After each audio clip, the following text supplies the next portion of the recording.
Today on Robot Builders Club, I'm talking to Alvaro Aguilar. He's the CTO and founder of Mercurius Robotics. He's building a drone that is multimodal.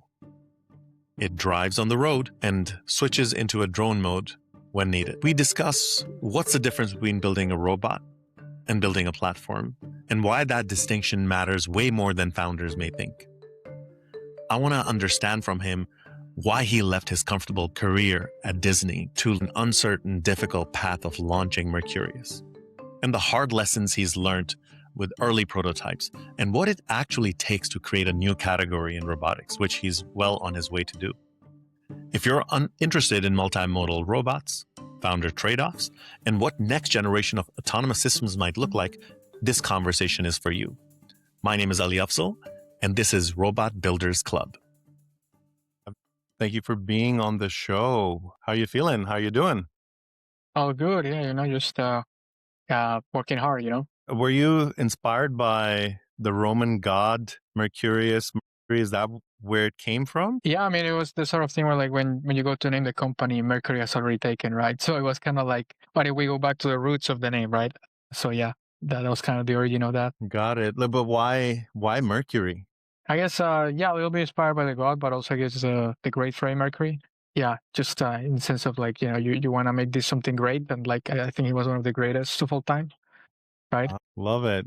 That's very aspirational, putting it out there and manifesting it. No, I love it. That's great. So Mercury, it's a multimodal drone. For those that may not know, that it operates as a flying vehicle, and then the propellers come down and they can turn into wheels. Is that right? Yeah, essentially. I think of it more like an all-in-one robot, right? Only one robot that is able to switch between the modes. That's what you mean? All-in-one, right? Like two, kind of like this dual capability in a single package. So it's that solving for that last mile when a drone gets to an area, it's able to come down and travel by road.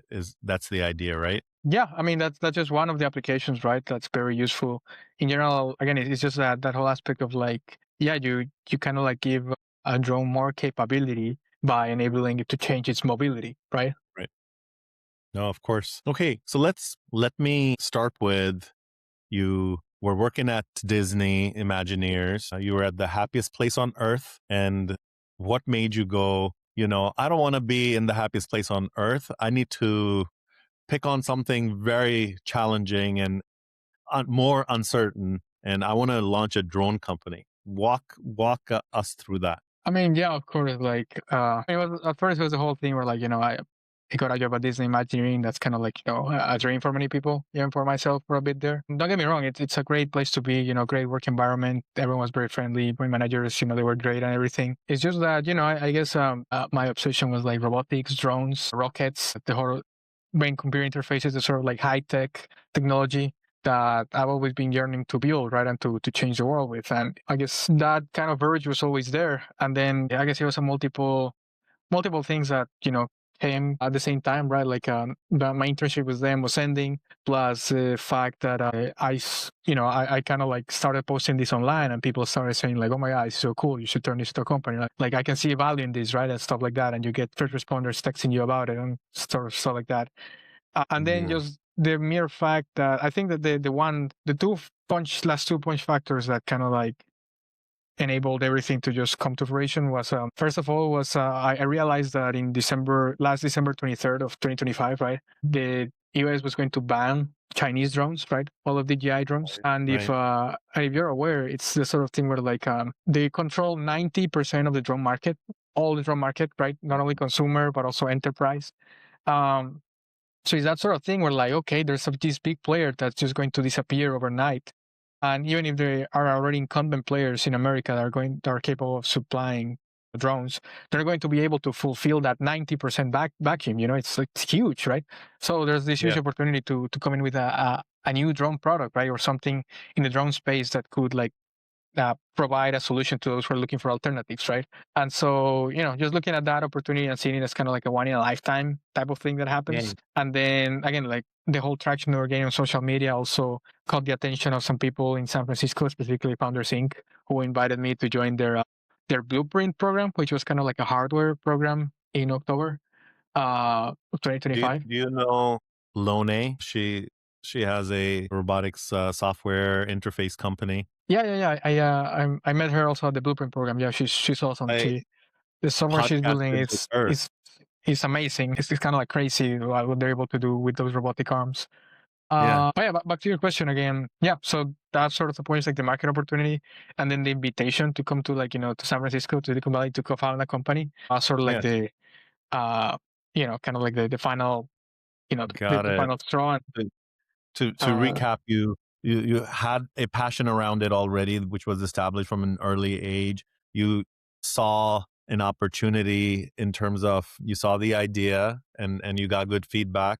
You rode that wave, that momentum that was building, and then you're tuned into the market condition, looking at a moat being established for the U.S. companies where Chinese manufacturers that may already be established are getting kicked out. So you saw this and you capitalized on it. Beautiful. So that's awesome. And that let's talk about why multimodal. Like what made you go, because there's zip line, there's a lot of the aerial, typically Skydio is there with the aerial drones, or you have fleets that are going on the road. What made you go, I need to build a multimodal drone? Yeah, of course. I guess it's funny you mentioned zipline, right? Because at the beginning we were envisioning this as sort of like at first, right? One of the applications are like, oh, robot delivery, drone delivery platform, right? Even when I left Disney, I told my coworkers I was going to go to work on drone delivery, right?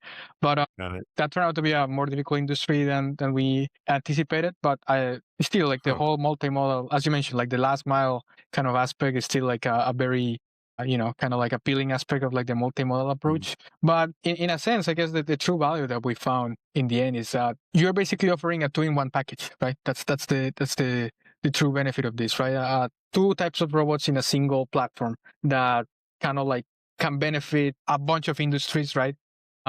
Again, we have specifically gotten like testimonials from public safety people who specifically said that they benefit from an all-in-one integrated platform, so that they don't have to carry rovers and drones in like their in their equipment, right? So yeah, it's that sort of thing that the multimodal approach is like, yeah, you may be sacrificing a little bit of flight time here and there. You may be sacrificing a little bit of like like rover maneuverability, but the value that you're providing, but just like the two-in-one package, right? It's kind of like the Swiss Army knife of mobile robots. Mm. It's kind of like invaluable for people that Yeah. really need that ability. So yeah. Does it require the fact that it's multimodal? Does it require you to have greater regulatory scrutiny than just a regular drone?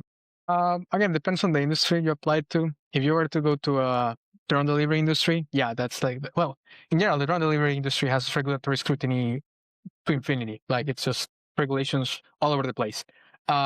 So yeah, but when it comes to public safety, at least there's I guess there's this push across the U.S. to just incentivize the use of more drones in their public safety operations, right, in their police departments, in Yeah. their fire departments. So at least there's a little bit of like I'm not gonna say exactly there's no regulation at all, but it's a little more lenient when it comes to like when you're building products for this industry because they want to incentivize adoption. So yeah, that's what I would say about that. Got it. And when you were designing this, when you were building it, as you're going through the Founders Inc. program, you're building the business itself and the tech behind it. What point did you realize that this needed to be not just a robot, but a full platform that will support different industries? All these use cases will be there. At what point did you shift from just looking at it as just a vehicle, as a robot, as a fun, cool thing, and more than that, and thinking of it as a platform? Well, I think that's just the mentality you have to have as a founder. You cannot think of the thing that you're building as like this one single thing, this one box or this one like uh product, but it's more of like right? It's more of like this thing that will empower you to do something, right? You know how Apple has like they basically they don't sell a computer, right? They sell you a way to think different, right? That's the whole aspect of it. Right. So as I see it, we are not just selling you a drone. We're selling you this thing that will empower you to explore further, to Mm. outsource risk and explore further. So yeah, again, it's just that mentality as a founder. You have to have the vision of like if you think that you have something that's definitely like a a new category defining product and you want to make it a category defining product, you cannot think small. You know, you got to think big and think of all the applications that it can cover. So yeah. Love the vision. No, that makes total sense. You got to go bold. You mentioned Apple. Would you say that was an inspiration early on how they built an ecosystem with App Store and all of these integrated applications? Was that one of the inspirations? Yeah, of course. I mean, mind you, the App Store, when they launched the iPhone, right? The App Store eventually came later when they would kind of like realize how big it had been, right? It wasn't built in from the start, but like Yeah. after that sort of lesson, and again, just a sort of lesson from like, again, like going back to the 70s, right? The Apple II, right? This was like, you cannot I won't. If you tell me, if you go back to the 70s and you tell me that people were asking Steve Wozniak to build the Apple II, right? They were asking for a computer, general purpose computer, that they were actively demanding exactly the specs that he delivered, I wouldn't believe you. Like the Apple II was a product, a latent demand product. Like they put it out there, they made it super capable, right? Able to do all of these different things. And then when the software company invented VisioCalc and they kind of like started the spreadsheet software revolution, that's what gave the Apple II its true utility. And then, you know, they took it off from there. Yeah. If anything, that I want to take from Apple is that sort of like, yeah, like tapping into that latent demand by just providing a product that has enough capabilities such that like, you know, it's the users then that fill in the gaps of the usability. Yeah. And I'm especially an enthusiast for astrophotography. I think something, I mean, this is kind of like, it's going to sound very wacky and very like high, you know, high level, but it's just the mere fact that, you know, when you do astrophotography and you take your DSLR camera out there, you point it to the sky and then you click the button, right? The picture will not show itself, right? It will not just like appear immediately. You have to take the exposure time to be able to capture all the stars that are beyond our atmosphere. And so I guess when you're building this sort of robot, or, you know, I think when you're building any product in general, it's a sort of thing where you have to have this patience that like, you're going to click the button, right? You're going to build it, you're going to put it out there, but you got to have this patience and this sort of like understanding that like, it will be the market, right, that will define what your usability will be, right? Or if there's maybe not usability at all, but that's sort of like waiting, and then you can maybe see the stars after. I would say that that's something I take from astrophotography of like, you know, you put it out there, and then it's a sort of thing where people themselves will find the hidden gems in like your creation. So yeah. Got it. Patience, being able to put your art out and letting the forces that be, the market, the customers give you clarity around what it means to them and Yep. using that. No, that's definitely the definition of art. I was listening to this podcast this morning. You know Jay Shetty? He does all these celebrity interviews, and there was this guy, Rick Rubin, that he Oh yeah. had on his. Do you know about him? Yeah, I've heard of them. Yeah. Yeah, so he wrote The Art of Being Creative or something like that, this book. But he was talking about how you can produce your best work is just putting it out in the service of the divine or in service of the work itself, not putting something out with the customer in mind, which is counterintuitive to how we are taught in product development, that you have to listen to what the customer wants and you give customer exactly what they're looking for. So he made me really think about, and what you just said resonated with me, that you put your work out there and you feed off of what the market is saying, what the customer is saying. Yeah, and if I may add to that, it's the sort of thing where like, yeah, you definitely have to listen to customer feedback and incorporate that eventually in your product, right? But it's the sort of thing where like, if you from the start just put out there something that people already want, right, that people are already describing to the exact point what they want, then what's the original contribution that you're giving, right? There's nothing much like original that you are putting out there. You're just putting what people are telling you to do and building it. And again, in this case scenario, right, if again, if the customer demand is, oh, DJI drones are banned, what do people want? Oh, people just want drones.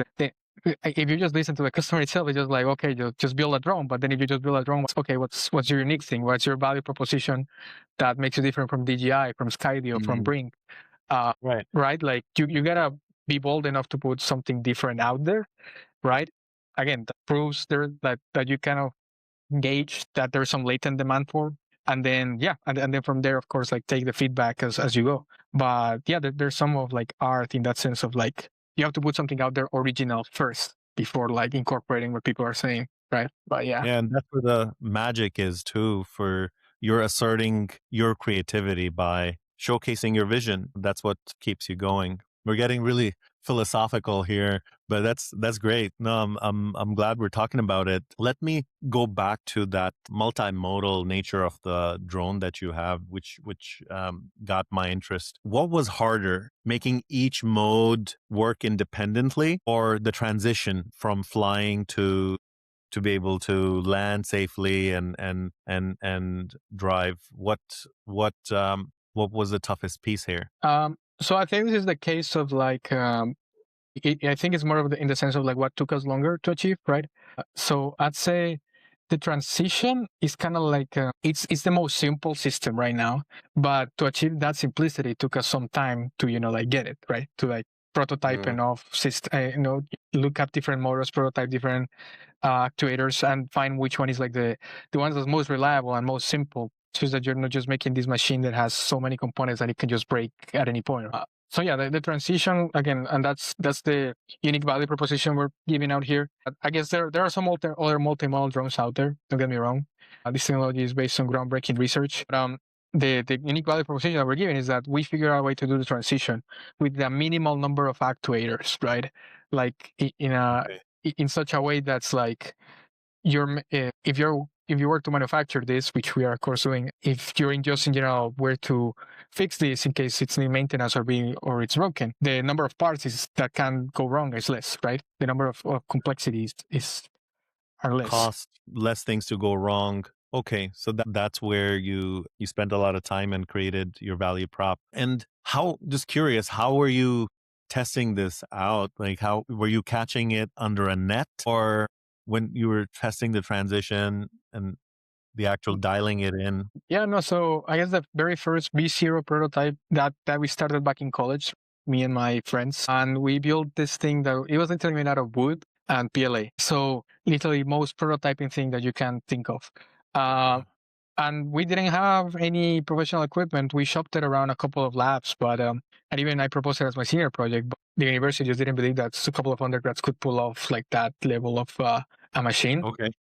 So again, we just had to work our weekends and our spare time, put my Wow. own money into it, and then just utilize like the football fields in the university in the weekend, or like the any green field that was open. There's even we even found a drone park that we could like test out of. And yeah, no, there wasn't much of a safety net. We just put it out there and try to test it to its max as best as we could. And to be honest, that very first wooden prototype was pretty solid. It crashed a couple of times. In my Yeah. LinkedIn, I have a video of the original kind of like prototyping process, and you can see it is like it's like crazy. So yeah, that sort of first stage of prototyping was like no safety net at all.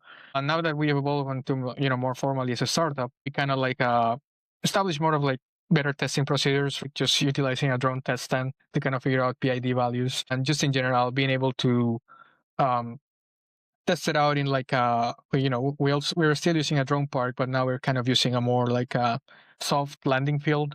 We kind of put like a couple of like cushion type thingies underground, such that like honestly, if it crashes on the grass, it's not that bad. It's when it crashes against cement. So that's mostly where we focus our efforts. It's still, I would say, still a little bit of like a bootstrap way of testing it, because it's kind of like when you get actual funding, that's when you actually get the professional testing equipment that costs you like a bunch of money. But yeah, so far it's kind of like we just been adhering to that hobbies kind of type of like we work with what we have. Got it.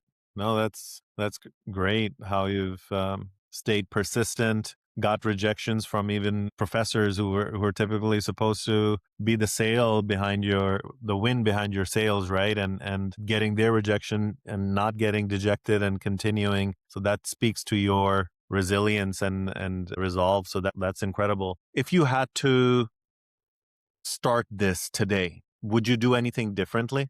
Yeah, definitely. There's a lot of stuff, but I guess most importantly would be again what I told you.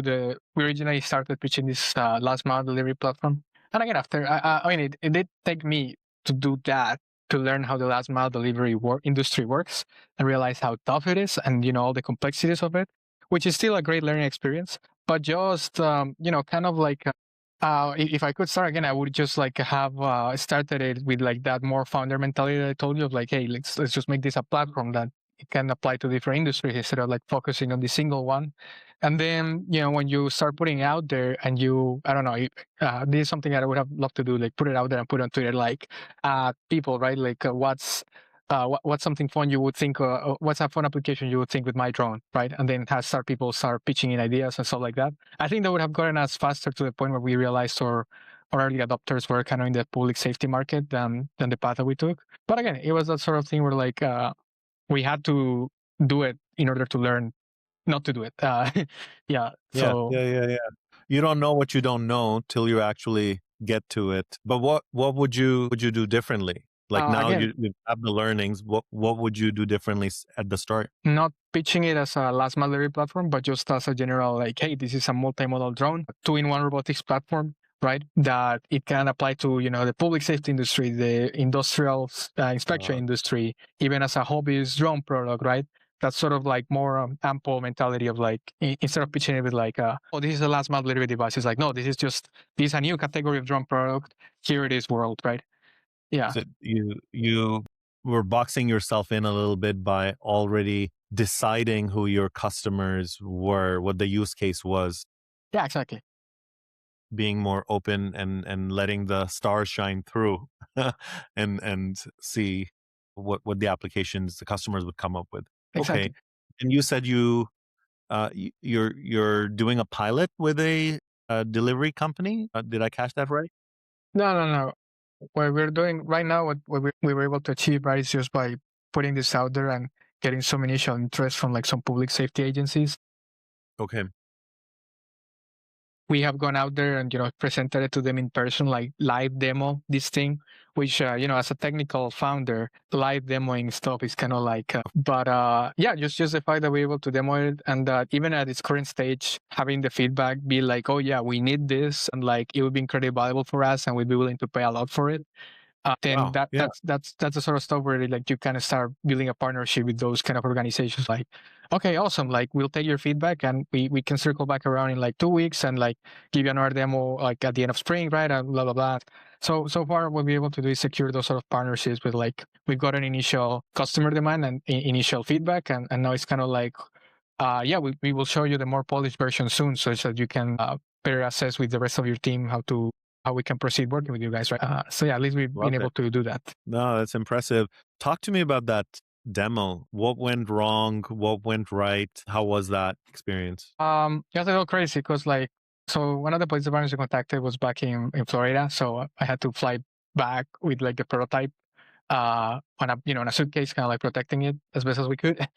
I showed it to them, right, and we got it there. We got there, early in the day just to make sure everything was for good. Try to fly test it around. At first, it was very interesting because like it was not flying, it wasn't working, and I was like, "What's going on?" But then Yeah. after you do some, we have a checklist, so when stuff goes wrong, we kind of have learned what's like the most probable causes. And after just realizing there was an issue with one of the motors that was it was wired wrong. We just fixed the wiring and then it was like ready to go. And then honestly, that demo, it flew beautifully. Like sometimes I have been testing it by myself, right? And it's like, I'm testing it. It kind of like breaks the moment you just turn it on.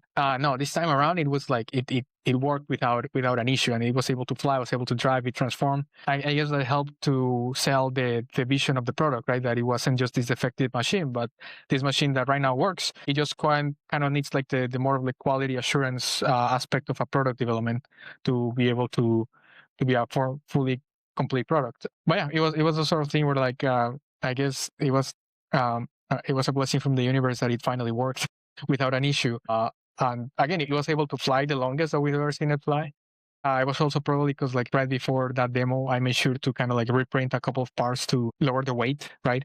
Because that's something you gotta always make sure that every gram matters, right? And again, I'm from listening to some of the initial customer feedback online, right? We figure out that this team will probably want to see a thermal camera. This team will probably want to see a depth camera, an RGB camera. So we added those sensors, made sure that all of that was there, such that like, right, you wanted to get as close as possible to the end vision that you want to sell them, such that they don't have to make such an effort imagining it, right? So yeah. Yeah. Got it. Okay. Very, very interesting. What do you think would, in your experience, for a pretty complex hardware piece of equipment that you have, what is the challenging piece in the field? Is it the autonomy? Is it the sensors? Is it the human robot interface?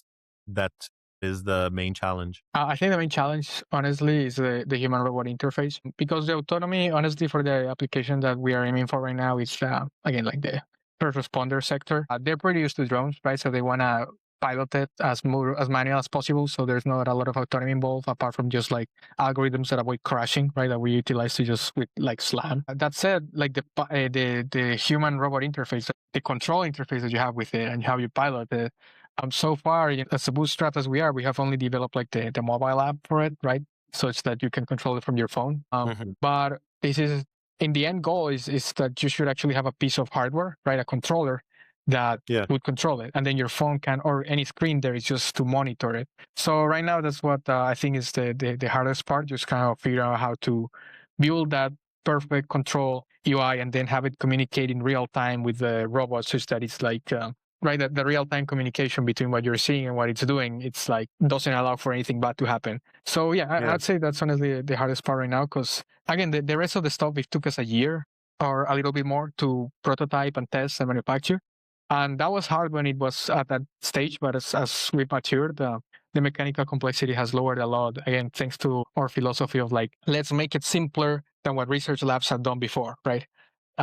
So yeah. Got it. And the human robot interface, is that you're thinking you will be building that in-house? Yeah, probably for the first responder aspect, most likely because you need it to be fully NDA compliant. Although for what I was gonna say is that we do have a vision that goes beyond the current human robot interface that is requested. So my vision is that you eventually want this to behave like another member of the team, right? Another member of the squad team.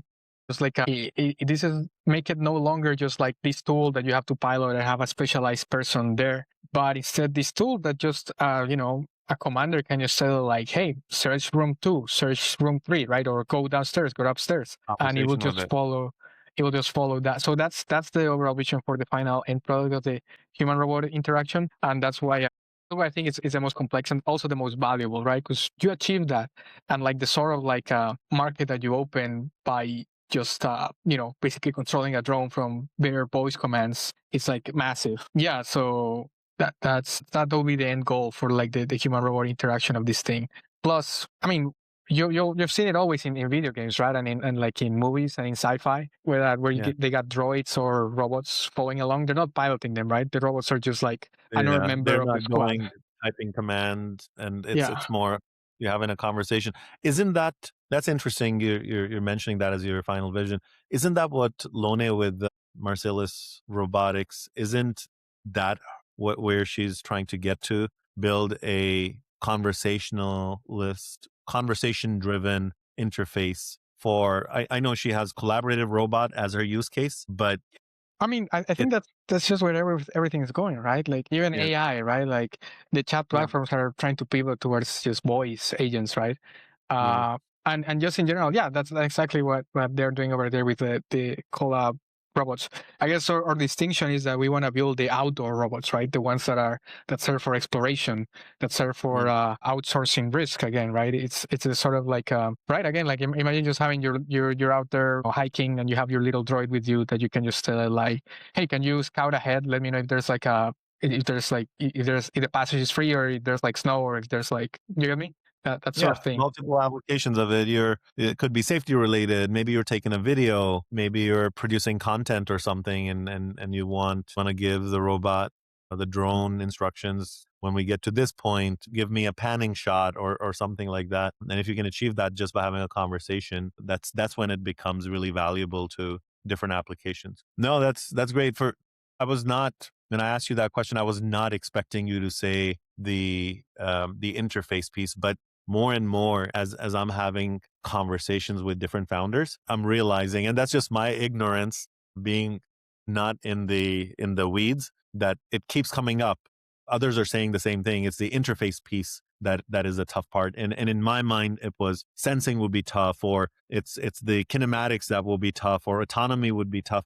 But it sounds like a lot of those problems have been solved already. Yeah. So that's the next piece to actually getting to a embodied AI, physical AI.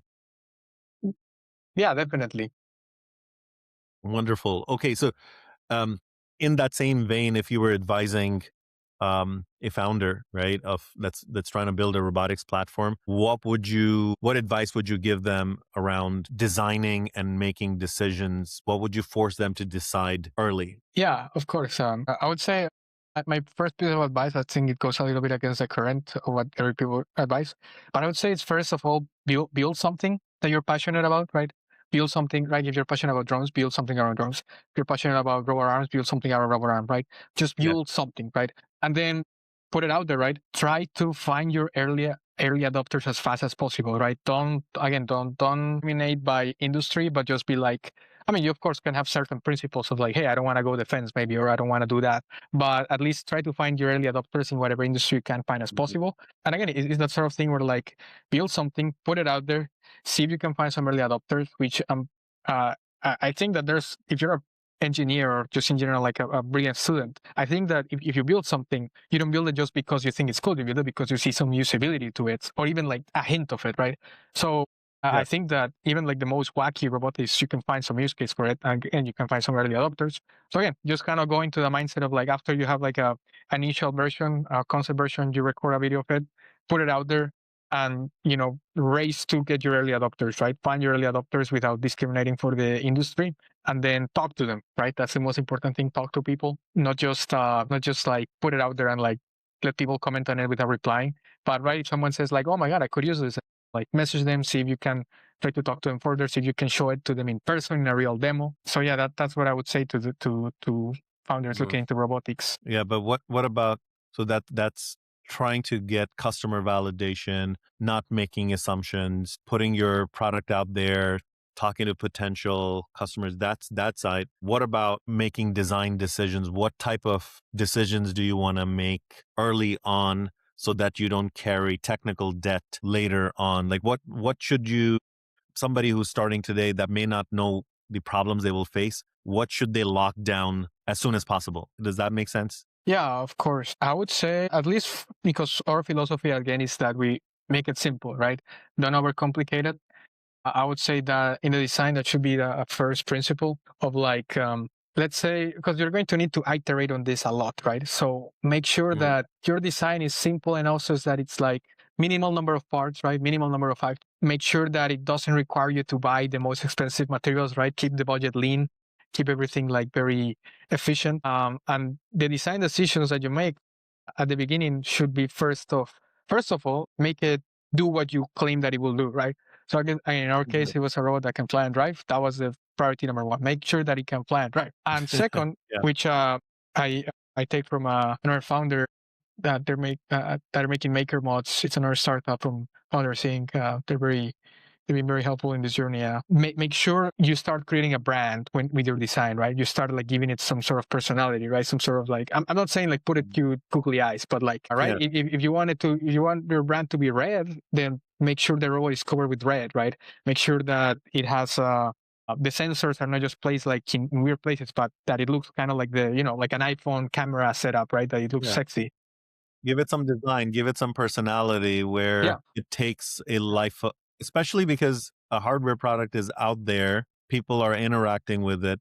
So like you said, for law enforcement and for search and rescue, it could be an addition to the team. So from that perspective, no, that makes total sense. Yeah, and I guess the last one tidbit is make sure you put your brand on it. And so if you have already a startup, right, that you're building and already named it, put your brand on it. You put your startup logo somewhere in there. Or if you don't have a startup, then at least if this robot has a name, put the name in there. Like right, give it the name and make sure that it's pretty prominent and clear. Mostly because I guess that first of all that convinces yourself that this is not just a hobby, but it's a product you're building, and it convinces other people that like, oh, this is real, right? This is not just yeah, it's yeah. No, yeah, it shows maturity, shows seriousness, it shows intent, all of those things. No, that makes total sense. Yeah. Good advice. Going back to what you were talking about, you getting all this inspiration and direction from your crew at Founders Inc., the accelerator. Why did you decide to join the accelerator? What led you to it,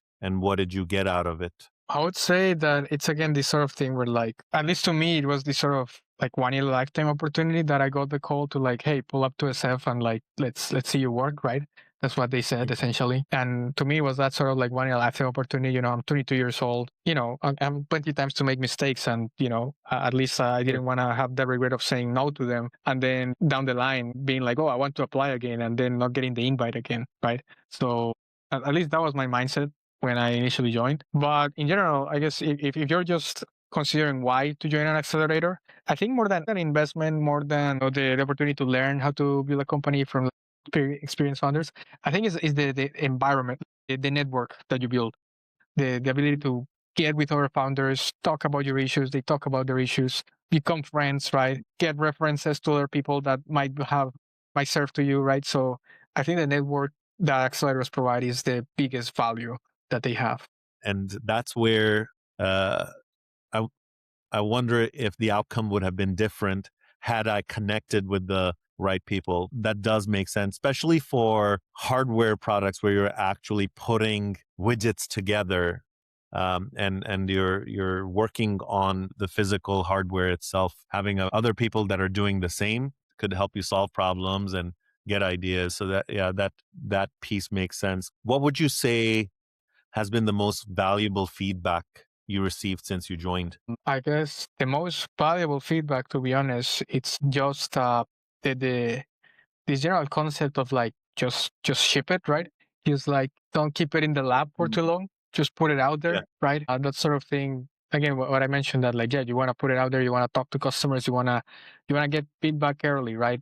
And that's the sort of thing that as an engineer, right, you're not taught to do very often, because you're always taught to like build it and get it, do the whole engineering process until it's like perfect, right? But just Mhm. that whole aspect of like where you see other people that they have these like bare bones products, and they are putting it out there and like getting people to give them feedback. And then you also see that like, yeah, maybe my product is ready to get some feedback. To be honest, it's not gonna be pretty all the time, right? Sometimes you're gonna put something out there and like, hey, can you guys give me feedback on my design? And they're gonna say it's ugly. Yeah, But yeah, yeah. that's essential, right? That's essential in the startup life. You gotta fail early, fail fast. So sorry, fail early, fail often, right? Such that you can improve much faster. Mhm. So that's the Yeah. most valuable feedback I've gotten from people just in general. Ultimately, it's you want to meet the requirements of the person that will cut the checks for you and would place the order. So you have to. That's what you are iterating for. You want to get to a minimum viable product that is finding product market fit. Yeah. And actually, might I add that just in general, putting stuff out there and just getting your name out there, right? That's important just in general, right? Even if you don't end up pursuing the product you're working on, Mhm. just the ability to put out there and and go viral on a tweet or something, and they're starting getting people to get you in contact with you, and help you build your network again. That's another thing that's helpful. The mentality of like just ship it, right? Because again, even if you don't get the iterating benefit on the product, you at least get the benefit of exposure for your own personal brand, right? Yeah.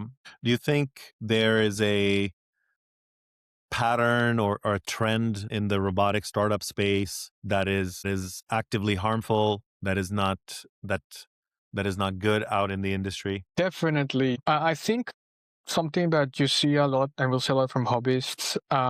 Again, that's why I think my first suggestion of like, hey, build something. It's kind of controversial. It's just the thing that that there's some startups that will or that are currently building products that people may not want, right? Or stuff that you just build because you thought it was cool, and at the end it might not have a true audience, right? And honestly, I think that's just a risk you take with any startup product in general. Again, it's also that sort of thing that I see a lot in robotics companies, because robotics, again, there's the whole aspect where you build a robot and it's impressive on its own, but you gotta make it useful, right? So yeah, I think the pattern of just building something for the sake of building without, again, without putting it out there and finding your early adopters as soon as you can, is harmful. And another aspect that I see right now, which I guess this is a more controversial take that I do have, is that I see a lot of startups just going for a robotic startup, just going for the humanoid form factor, right? Yeah. Because that's the That's that's the the hype, hype, right? Yeah. that's the trend Yeah. right now. And I'm a fan. Again, I'm a fan of like the science fiction droids, right? the weird robots that populate movies and sci-fi books and stories, right? Yeah. And I want to see that future, right? That future where it's like, no, it's not just humanoid robots walking around, but it's like, a Wally type of robot, an R2D type of robot out there, right? That sort of different form factor. So at least I think it's actually harmful just chase the hype of the humanoids right now, and ignoring that, like, hey, maybe some more purpose built robot might be a better option, or just in general a different take on a robot just might be more Yeah. suitable for you instead of building a humanoid, right? Build something for the task at hand. But there's something to be said about if I completely agree with you, but taking the devil's advocate kind of approach. If you build a general purpose robot and you crack it, then there's the applications are endless. So there's value in pursuing that as well. But agree with you that there's crazy Yeah, amount of hype. yeah. Although I guess my one counter argument towards that is like, are we so certain that like the humanoid form is like the best form for a general purpose robot, right? Because Right. I mean, this is the result of evolution. What if by just being creative and putting throwing throwing stuff to the wall, right? Something we can come up with a design that's even more useful, right? Even more Mhm. capable, even more fascinating, even more just like beyond Yeah. the human form, right? That's just my thoughts. Yeah, that's an interesting thought that it is almost lack of creativity, but it also captures, or in past has captured the imagination. 1X, Figure, all of these humanoid companies make headlines and you love to see them walk around. And a lot of these humanoids are coming from China. They're doing martial arts and all these Yeah. exhibitions. And those clips go viral. They draw a lot of attention to the company. So it becomes almost like a marketing thing oftentimes for robotics companies that they'll have a humanoid product just to bring the views in. Yeah, at least since you mentioned, at least I think one of them that's I guess I give it some credit is do you know the Boston Dynamics, the new humanoid Yeah. that they have? Yeah. That one, it's the way it moves is not specifically human, right? Because it can just like rotate around its torso, its head, it's Yeah. just its How limbs. it gets up with rotating. So I like that. I like that approach of Mm, like, hey, why limit to like the human joints, right? Why instead just give yeah. it the freedom that it can achieve? I definitely agree with that design a little more than the rest of the humanoids. Yeah. And another company that I really admire, Agility Robotics. They have the Digit robot for the warehouse Yeah. application. They've done a contract with Amazon. So it's has a human centric figure, but the digits, the way the foot is the form factor is completely different. It's more so for stability, and it's the design is so that it can work alongside humans. So it's not made to look like a humanoid, but more so so that it can have a compact, volume, and it can move around where other humans are. So that's intentional design, and I think that's what you're referring Yeah. to. Yeah, and I remember that one. The legs are inspired by birds, so I Yeah, find that yeah, truly yeah, fascinating. That they took like, yeah, a little bit of the human form factor, a little bit of like the animal form factor, merged it together and created something pretty cool and pretty useful. So yeah, yeah. No, no, good discussion. We're on the same wavelength there. What's the most unexpected feedback, or rather use case somebody has pitched for your Mercury robot that you went, huh? I've never thought of that use case for my robot. I guess we do have kind of like a wait list going on our website, and so people, in the wait list, kind of like to sign up, you just gotta put it what's your like the industry or like the use case you think Yeah, for it, and then kind of like the features that you would like for it. I think one of the feedback, one of the applications that we got was like for documentary filmmaking, right? I found that very interesting because like you can use it to like if you're filming nature, right, or just wildlife animals, you cannot use a drone, right? You can just put a drone like there close to the lion pack because like it's gonna be loud and there's gonna be prop wash everywhere. I guess what they were thinking from the response was like utilizing the car mode to get close to the animals or the wildlife, and then if you need to get out of there, right, and record a footage right. or whatever, get the drone Yeah, mode going. And I was like, yeah, that's very interesting. yeah. You'll potentially could be featured in National Geographic. That would be really cool. I mean, yeah, right. It's just a tool, right? And they have done that in the past of like building special like camera tools so that they blend in with the animal kingdom. I don't know if you ever saw it. They once built like I think it was a penguin tool that they once built Oh that yeah, they had like with the polar bears. Is that what you're talking about? could Yeah, got it. Speaking of use cases, I've seen a lot of robotics company, they start off with a certain use case in mind, and DARPA comes in, Department of Defense comes in, and they're the ones that often end up given a defense contract. Would you be open to being a defense tech company? I wouldn't say we're completely against it, but I would rather, like, my vision for this company is I want to make the, like, almost a DJI of the West, right? I wanna have this product eventually, be used in civilian use cases again, first in the enterprise and the high paying customers, but eventually also trickle down to consumer type of drone slash robot products, right? Like creating this brand for like a Mhm. the robot, your robot tool is that sidekick to take on the outdoors on your outdoors adventures to help you explore further, right? To help you keep safe and Mhm. explore further. That's what I think that's the bigger vision, even more than like defense. So that's what I would say about that. Like that's my preferred final outcome for this whole endeavor. Got it. No, that's incredible. Do you having it multimodal, is there power considerations? Is it more efficient to have it multimodal or less efficient? Depends from if you just want to use it in drone mode, which is perfectly understandable, right? If you just need a drone for something, um, there is an argument that it's less efficient there. But if you just need, again, instance in the public safety sector, if you just need a monitoring tool, right? Mhm. A monitoring tool doesn't require to always be flying, right? It can just fly and drive in some aspects. Then it's more efficient in the sense that like once the drone mode is grounded, you're not stuck. You can keep moving and you can keep operating for up to 2 hours. Whereas a Yeah. regular drone, right, you got like 20 minutes, and after 20 minutes of drone, it's kind of like that's it. It Yeah. goes grounded, and then you either bring it back right before it completely runs out of battery, or go pick it up right wherever it crashed. That's the sort of thing where it's like if you just want a flying camera, yeah, just get a regular drone. But if you just want this sort of more general purpose tool, then that's what we're offering you a little bit more. We're offering a significant more operational capability. Got it. And when it's in the drone mode, maybe I'm getting too technical, but would you envision a parachute that gets deployed to bring it down safely? I mean, that could be a thing. I mean, if you were to do drone delivery, for instance, yeah, you definitely need to do that. But for now, just our software, we are using Arduino Pilot. I don't know if you're familiar with it, but it's a Yeah. drone software that's able to monitor all of the system, right? And you're able to establish some procedures for like low battery setup, right? And again, it's the sort of thing where like when we have tested it, right, and we fly it and we just drain the battery until it cannot fly anymore, and it lands. When it lands, it still has some juice in it, right? It's not completely drained. The Mm. drone mode, it's not completely drained because the battery, basically the battery will drain to the point where it can no longer provide us the needed amperage, right, for the drone to fly. But then that doesn't mean the battery is completely empty. The battery still has a little bit left, and you can use Yeah. that to just drive. That's what we Right. found that's happened. Like you can just fly it for a long time, and then when it lands, you can still drive it. So a it's not a it's not game over, right? Got it.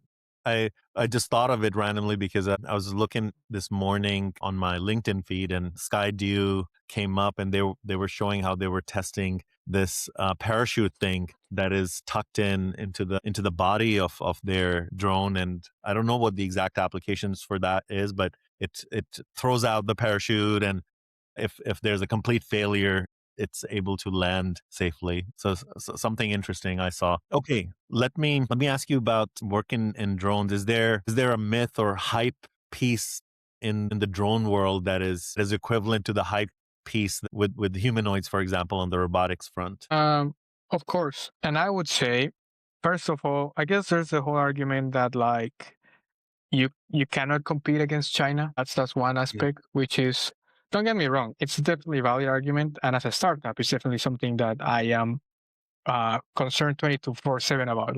Right? How are we going to Yeah. manufacture this in a way we can compete with DJI? But it's also that sort of thing where like if the outcome of that is that the only available alternatives are expensive American clones, right? Basically what what the rest of the drone industry is expensive clones of DJI, right? uh Yeah. if their only outcome is that the American version has to be more expensive, in my mind is like, why don't you just compensate for that extra cost with more capability, with more creativity, with a different Right. system for it, with a different capability, which is what we're doing. We're compensating for the high price tag by making it more capable. And another thing that I'd say, and this is kind of like what we're trying to achieve in the long run, right? Is that people, you tell them you're running a drone startup and it's immediately like, oh, right, defense, right? Oh, you're doing for the defense sector. And I think that's the sort of thing where, again, it's like a lack of imagination of what drones are capable of achieving. So I would say that's another hype vector that is like, yeah, there's a lot of money there, but I think there's even a lot more money and impact by finding more creative applications in the civilian and the consumer sector for drones. So yeah. No, love the vision. Love how you are viewing the full picture and saying that we don't have to compete with China and other products that are already there. It's a different product. It's comes with its own strengths, and we can innovate in the United States on the hardware front. Sure, China has had a head start on different manufacturing, and they have their own strengths. They've done most of the manufacturing, but now that there's focus coming back to US on the manufacturing front, we can do things differently. No, awesome. No, this has been great. How about we go off into the sunset, finish this podcast, this conversation, which has been inspiring and a lot of fun, with a lightning round. I'll throw a whole bunch of questions at you really, really quickly, and you tell me the first thing that comes into your mind, and we'll just quickly go through a whole bunch of these really, really fast. How does that sound? Yeah, sure. All right, let's do it. Autonomy or reliability? What's important? Reliability. PC games or console games? PC games. Which is your favorite? Helldivers. Why? It's just awesome to be able to fight for super Earth. Helldivers fans will understand it. Love it. Speed or endurance? Endurance, I would say. Why? Because you could have a lot of speed for like a very short term, but if you have endurance, you can last for longer. That's what I say. That's true in life as well. The longer you can endure, the further you will go. One thing humans do better than robots. I think humans do better than robots. Yeah, that was a tough one. I would say, out of the top of my mind, I think art. It's still better from humans than robots. Love that. Love that answer. I asked Shamoon the same question and he got stuck. And I was like, relationships, man. Humans do relationships better than robot, but art, yeah, that's another great one. Creativity. What about, and I know the answer to this, we've talked about it, but general purpose robot or a task specific robot? Task specific robot, I'd say. Yeah. Ship now or wait for robustness? Ship now, always. And if Mercury, your robot, could complain about one thing regarding you, what would Mercury say? That I have crash landed it way too many times just for testing sake. Got it. And hopefully when Mercury becomes conscious and the love and the care that you've been showing will come in handy, and you won't be taken as a prisoner by the robot overlords. Awesome. No, appreciate it. This has been great, man. I'm super impressed. You said you're 22 years old and you've got this vision, this drive. You're building this thing. More power to you. No, I love it. I appreciate you staying late. At the end of the day, we're doing it at past 9:00 right now. No, this has been awesome. Thank you for sharing your wisdom, your knowledge, and I'll post this, and I think this will be very valuable for others out there. Awesome. Yeah, no, thank you for the opportunity to chat and speak a little bit of my mind in your podcast, Sally. I appreciate it. No, sounds good.